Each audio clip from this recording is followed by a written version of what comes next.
All right, Vikings fans, buckle up because today's news connects in a way that should honestly make every single one of us stop and think.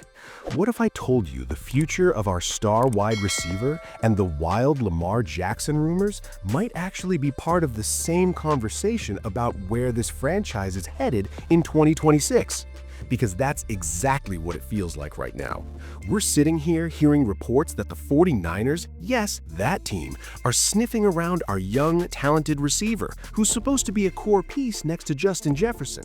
And at the same time, we've got legit national buzz about the Vikings being an under-the-radar landing spot for Lamar Jackson, a former MVP, a blockbuster move, franchise-altering stuff.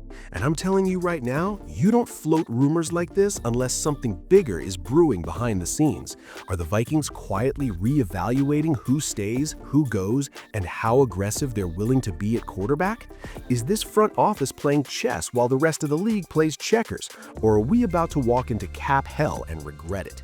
Because if you're talking about moving a weapon like Addison and even entertaining a Lamar Jackson conversation, that says a lot about how the Vikings see their competitive window and how much faith they really have in J.J. McCarthy going forward. There are layers to this: cap implications, timing, leverage, and some things about these rumors just don't add up on the surface, which is exactly why we need to talk about them. If you're a real Vikings fan who wants the truth, the nuance, and the honest fan perspective, you're in the right place. Before we dive in, make sure you smash that like button, subscribe to the channel, and help us push toward 4,000 subscribers. This is Report Vikings. No fluff, no clickbait, just real talk for real fans. All right, let's break this down, because this situation is way bigger than it looks.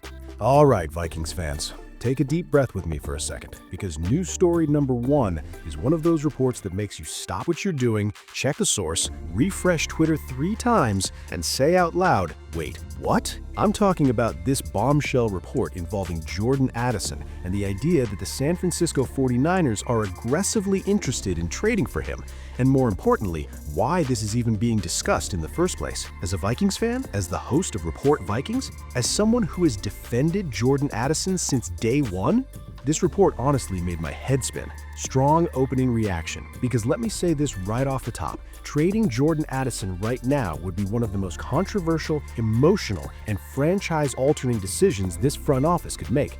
We're talking about a former first-round pick, still on his rookie deal, still just 23 years old, who plays a premium position and who lines up opposite Justin Jefferson, something most teams in the NFL would kill for. And yet here we are, with a respected reporter saying the Vikings might not even pick up his 5th-year option. That's not a small rumor. That's not clickbait fluff. That's a decision that tells you everything about how the front office might be thinking. So, let's slow this down. Let's break it all down, calmly, emotionally, logically, like real Vikings fans do. What exactly is being reported? According to Sports Illustrated's Grant Cohn, who covers the 49ers, San Francisco is planning to be very aggressive this offseason, trading up in the draft, making moves. And one of their primary trade targets at wide receiver, Jordan Addison. Not a depth guy, not a role player, Jordan Addison. And here's the part that really shook me. The reasoning behind it, according to Cohn, is that the Vikings may not want to pick up his 5th-year option, which is projected to be around $17.5 million. Let that number sit for a second. $17.5 million for a starting caliber wide receiver 2 in today's NFL, entering his prime opposite Justin Jefferson. That's where this report goes from interesting to, are we sure about this? Jordan Addison on the field, the reality. Let's talk football first, because before we get into contracts and cap space and off-field stuff, we need to be honest about who Jordan Addison is as a player.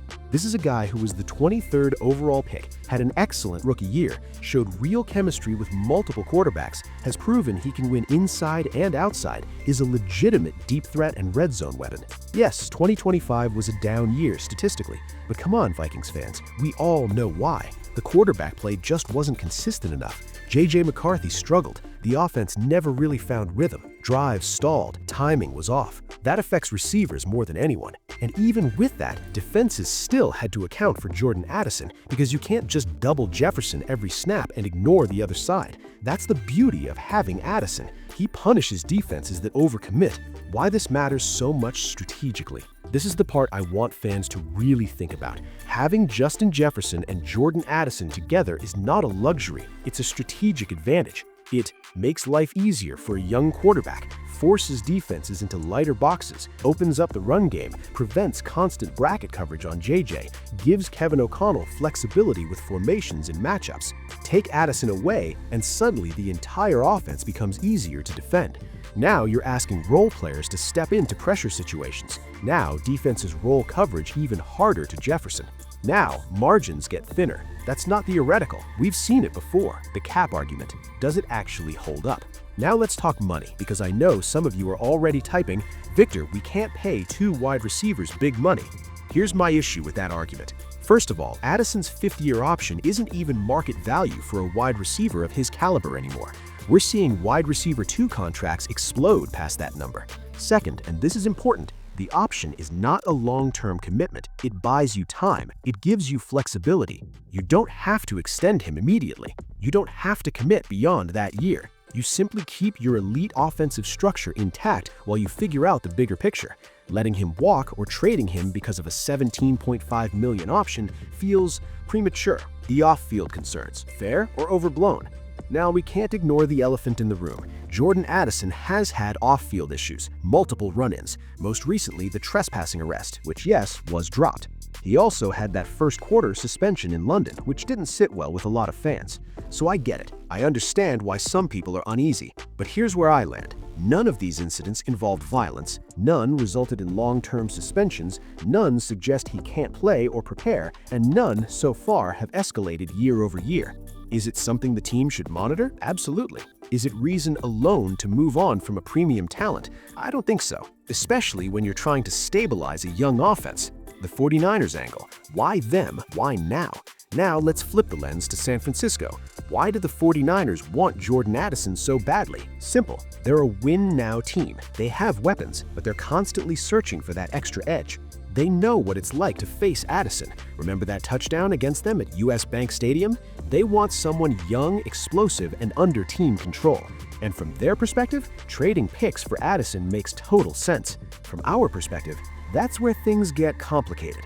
Potential trade compensation. Is it even worth it? Grant Cohn floated some possible returns, a second-round pick, maybe a third, maybe a player like Ricky Pearsall plus a late pick. And Vikings fans, I'm going to be honest, that does not excite me. A second-round pick is nice, a third-round pick is fine, but you're hoping those picks turn into what Jordan Addison already is. That's the gamble.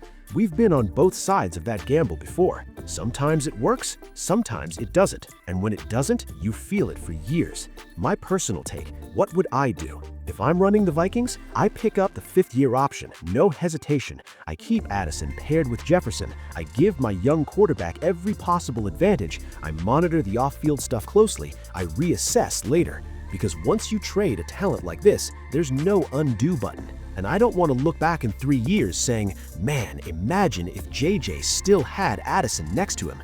Addressing fan concerns head-on.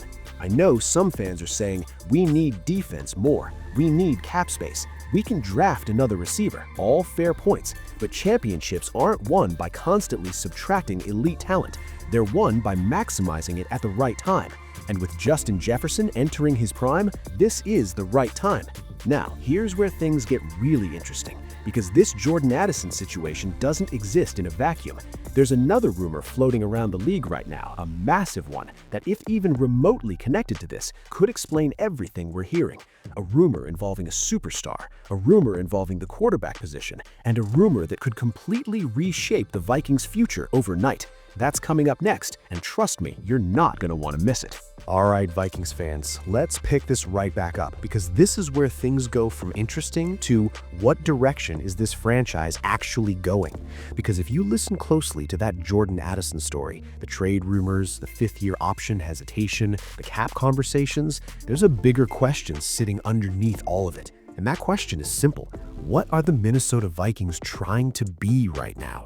And that leads us straight into news story number 2, the one that honestly feels unreal even saying out loud. Lamar Jackson and the Minnesota Vikings. Yeah, that Lamar Jackson. Initial reaction, excitement versus reality. When I first saw this rumor pop up, I had the same reaction a lot of you probably did. Part of me went, wait, what? No way. And then another part of me went, but also, wow. Because Lamar Jackson is not just another quarterback rumor. This isn't Mac Jones. This isn't an aging Aaron Rodgers dart throw. This isn't speculation about a bridge QB. This is a two-time MVP, still in his 20s, one of the most dynamic players the league has ever seen. And yet, the more you dig into this, the more complicated and honestly dangerous this idea becomes. Where did this even come from? So here's how this started. Mike Sando from The Athletic reported that a prominent NFL agent believes the biggest storyline of the entire offseason could be Lamar Jackson's future. And according to that agent, Minnesota is one of the ideal landing spots. Not loud, not obvious, under the radar.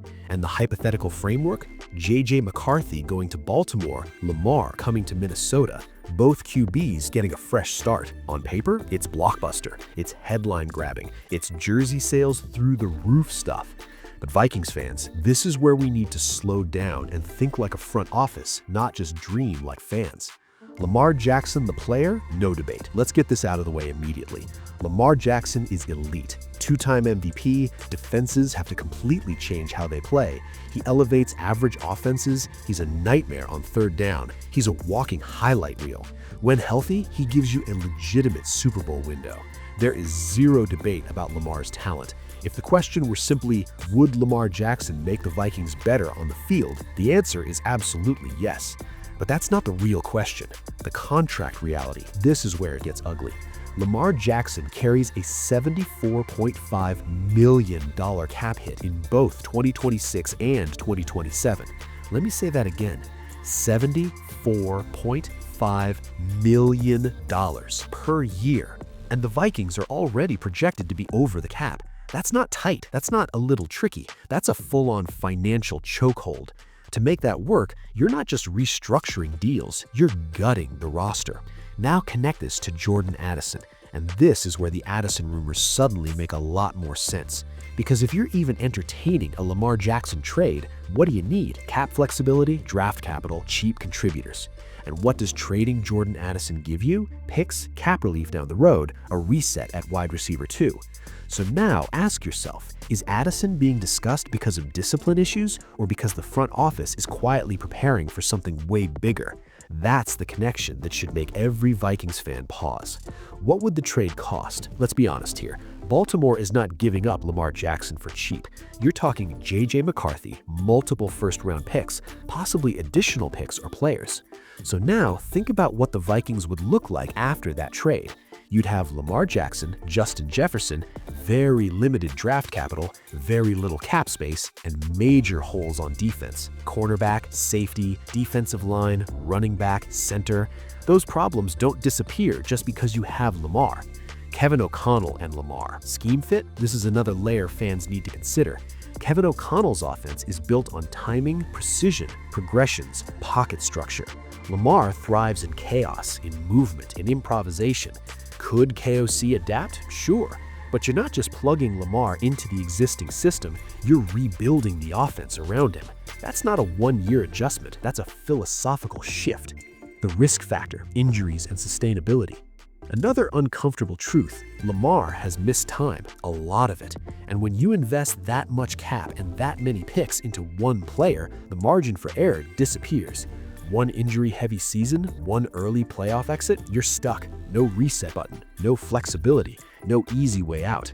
That's how franchises get trapped. So what does this say about the Vikings' direction? This is the big picture takeaway. The Vikings are standing at a crossroads. One path says, build patiently, support J.J. McCarthy, keep Addison, stack young talent. The other path says, swing big, go all in, worry about tomorrow later. And right now, the front office hasn't shown its hand. But the Addison rumors and Lamar rumors together tell us one thing clearly: nothing is off the table. My honest fan opinion, as exciting as Lamar Jackson is, I wouldn't do it. I wouldn't mortgage the future. I wouldn't gut the roster. I wouldn't risk Jefferson's prime on cap gymnastics. I'd rather build a complete team than chase a splash, because we've seen how that movie ends for other franchises. Final takeaway. 2 stories, 1 message. Addison rumors, Lamar Jackson rumors. Different headlines, same underlying message. The Vikings are searching for an identity. Are we building something sustainable, or are we chasing a shortcut? And Vikings fans, what do you want this team to be? Would you trade Addison and picks for Lamar, or would you stay the course and build it the right way? Drop your takes in the comments. I want to hear from all of you.